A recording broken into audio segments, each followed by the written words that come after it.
তোলাবাজি না থাকলে তৃণমূল কংগ্রেস দলটাই উঠে যাবে। আরিয়াদহ কাণ্ড নিয়ে এমনই মন্তব্য করেছেন বিজেপি নেতা অর্জুন সিং। তিনি বলেছেন, প্রমোটার না থাকলে তৃণমূলের দোকানদারি চলবে কি করে।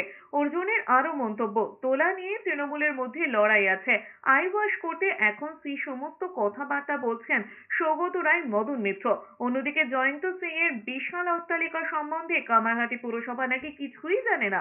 এই মন্তব্যে অর্জুনের দাবি, ঘটনার প্রায় 10 দিন পরে সৌগত রায় ও মদন মিত্র স্বীকার করেছে যে জয়ন্ত সিংকে তারা চেনে। তবে এটা আরো আগে স্বীকার করলে হয়তো এত বড় ঘটনা ঘটতো না, তাদেরকে হুমকি ফোন দেওয়া হতো না। তবে সবটাই নাটক বলেই কটাক্ষ অর্জুন সিং এর। বললাম না, সব খাওয়া খাই ব্যাপার। কে কত স্কোয়ার ফিট নেবে, কে কত বালি সাপ্লাই করবে, কে কত পাথর সাপ্লাই করবে, কে কত টাকা বেআইনি ভাবে তুলবে। একটা পৌরসভা চলছে যেখানে বাড়ি হয়ে গেছে, হোয়াইট হাউস হয়ে গেছে। আমেরিকা হোয়াইট হাউস শুনেছিলাম, এখানে একটা হোয়াইট হাউস তৈরি হলো। আর বলছে কি আমরা জানি না, সবটাই বেআইনি। আর বেআইনি যেতে 1 মিনিটের মধ্যে ভেঙে দাও বুলডোজার লাগিয়ে, তাহলে তো সব সাহস তোমার বুঝতে